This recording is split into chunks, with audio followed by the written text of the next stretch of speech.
84 shows a month just like this in beautiful HD video.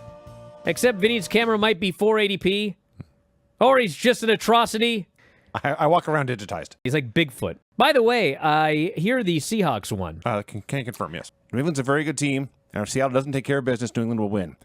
If Seattle takes care of business, they're a much better team than New England. Way better. I predict the Seahawks, Vinny. Therefore, you and I can have a bet. I think the Seahawks are going to win the Super Bowl. I do too. What? I thought you said they were going to lose for sure. No, you weren't listening. Oh, at the very beginning, I thought you said they were losing for sure.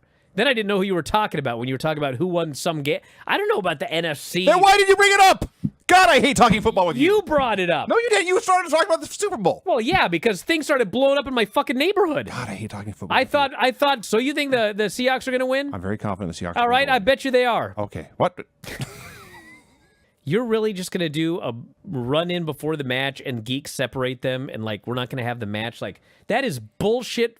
But then they keep fucking brawling. Mm-hmm. I swear to God, it's like 18 minutes into this brawl now. Crowd's going fucking wild. Even though there was no match, they brawled for so long, and it was so exciting, and the crowd was so into it, it did not feel like a ripoff. It didn't feel like a bait and switch. If you tune in to see Cody Rhodes and Jacob Fatu have a fight, you got to see Cody Rhodes and Jacob Fatu have a fight. In 39 years, I have never seen worse officiating than I saw in this match. Rhea goes for a cover. Liv is sideways. She is literally on her side. And the referee starts counting. You know how they say your shoulders have to be down for 3? It's actually your shoulder blades. Like your shoulder blades are down. I don't think either one of her shoulder blades was on the mat when this ref fucking starts counting. 2 minutes later, he holds up his count so that Rhea can break up the thing. The fans start booing. So by the time Raquel shows up and she yanks the feet and like Rhea falls on top of this goddamn referee and now he's knocked out, what the fuck is going on here? My goodness, you got a lot out of that. Bro, you got to go back and watch this cover, Vinny. I believe you. She was sideways. God, it's preposterous. The sanctity of this sport, Vinny. Yeah, it's very important. AJ Styles versus Shinsuke Nakamura. Now, this was awesome. They basically just came out and had a G1 match here in 2026 in WWE. Dude, if these guys would have had this match at Wrestle Kingdom, it would have been, I swear to God, the exact same match. Yes. Exactly. Yes. Nakamura has looked better these past couple weeks than he has in a long time. Yes, I think he was motivated by the Tokyo Dome. It was a good match. It felt like he was in the right place at the right time and got lucky. I think that he should have dominated the last 30 seconds and had a decisive win. Because you're going for the world title at the Royal Rumble. Somebody who always writes in, you always call him Marcel T. Slaughter. It's Markel. It's with a K. I think you've said Marcel T. Slaughter for about 35 years now. Well, sorry, Markel. Wow, now you have to blame him. I'm not blaming him. You said that in such a bitter way. Okay, Markel. Let me rephrase this then. I'm sorry, Markel. Everyone says you've always said Markel. That's what I thought. Nah. I think I've heard Mark C. Slaughter is what I vaguely remember. Mark L. C. Slaughter. I thought it was Mark T. Slaughter. Now everybody thinks his name is Mark L. C. Slater. Saved by the Bell? It just keeps getting better. Mark L. C. Slaughter. Mark L. C. Slaughter. Mark L. C. Slaughter. Mark L. C. Slaughter. CM Punk versus AJ Styles. And pretty good match game. Everybody's hitting each other and stuff. Did you say pretty good match game? Yeah. Bryan went on to start an internet wrestling program. The Bryan and Vinny and Granny and Craig and Sean show. Ooh. You guys are all in the book. Wow. Bryan and Vinny are the hosts. Craig and Sean are a couple of Bryan's friends. Both high school. Well, you are. True. From high school. Your debut with this program was 20 years and 1 week ago. Really? And it happened because you accidentally called me during the show. I don't know what the deal was. Who the hell's calling? Are you there? Granny. We've got Granny on the line. Hold on. Granny? Yeah? You're on the radio show right now because you called in the middle of it. If you hadn't accidentally called me, it's possible you wouldn't be here doing this right now. Oh, goody. I didn't realize it was an accident. Astounding. So? That's just amazing. You don't find that amazing? No. You're here today because you accidentally Just burying your called tail. me 20 years ago. Are you ready for trivia? I know I am. Why not? This is my favorite Granny segment ever. Jeff Jarrett and Jay Lethal. 20 years ago. Yeah. And as far as I know, there's still a team in AEW. So Maybe I put an end to that as well. Kenny Omega versus Rocky Romero. An amazing thing happened here. A main event guy faced someone much, much, much lower on the card.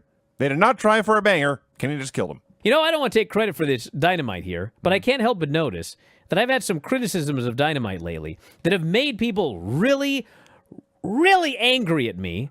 And now I watch this show, and it's like everything I asked for. We had a stellar video package. A video package. Recapping an injury at an angle and setting up a title match down the line. Yes. Hell yeah. I greatly approve. It's not that hard, everybody. I'm not an asshole. Well, I am, but I mean, I'm trying to help. He hits the J Driller, but Clone no-sells it and pops up to his feet in one motion. He no-sold the J Driller. Yes. I actually just completely turned on the match at this point. That's fair. And I did have people try to explain, because there's always an explanation. Yeah. They tried to explain that he didn't actually get hit with the J Driller. He somehow managed to He super tucked his chin. not touch the mat and spring out. The announcers didn't call it like that. He literally took Jay Briscoe's finisher from his brother Mark at the end of a match and didn't sell it. Yeah. I was infuriated. Not only didn't sell it, it was like when Randy Savage dropped the reviving elbow on Hulk Hogan. He popped up to his feet and made a comeback. Yes. Off this J Driller. A graphic comes up on the screen reading Psycho Killer, and yes, Tomasa Ciampa appears. And he stared Mark down, and kissed him on the cheek or the forehead, and that was acceptance of the match, and that was it. 2 minutes, and he's a bigger deal now here in AEW than he ever was in WWE. And his first match is Saturday. Yes, and I probably won't win. Listen, But for right now, Tony, listen, we're on a roll here.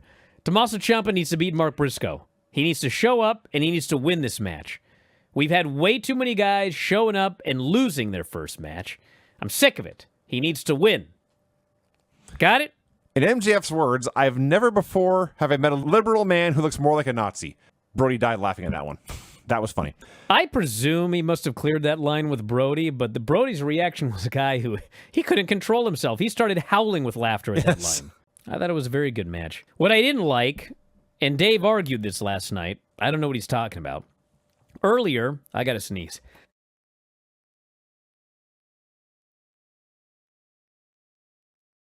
Good Lord. I think you muted both of us. I did. All right. And he gives Doyle a DDT on the apron, and Doyle hangs onto the rope. Immediately, you hear him shout something about his bicep. Tore my biceps. Yep, he knew it right away. So he's This done. was the exact same way that Drew McIntyre tore his biceps. Oh, that sucks. Taking a DDT and holding onto the rope. Yeah. Let's not do that, guys. Your main event, Swerve Strickland versus Andrade El Idolo. God damn. What a match. Andrade, ever since he came back, I think he realizes, like, I ain't going back there. And I walked out of this place. He didn't walk out, but, like, he left this place once. Yeah. He's getting a second chance. Mm-hmm. And There's only so many bridges you can burn. he is working his ass off. Next week, it's Kenny Omega to Andrade. And I think we all think the same thing. Mm-hmm. Kenny Omega's winning. I don't want him to win. I love Kenny Omega. I think he's great. I want Andrade to win. And you know what? Whoever Hangman beats or loses to, I want Andrade to beat that guy. I want Andrade and MJF in a world title match on the next pay-per-view. That's something new. Okay, I typically watch NXT on Wednesday mornings. My Wednesday schedule was all out of whack. My day was crowded. I sat down to watch the show at 1 a.m., actually Thursday morning, but Wednesday night. I made it maybe 60 seconds. And I said, I can't do this. I cannot watch this show right now. And I turned it off. It felt incredibly good to turn off the show. I wanted to watch something that would make me happy. I loaded up an episode of the Grand Tour from 2023, an episode called Euro Crash.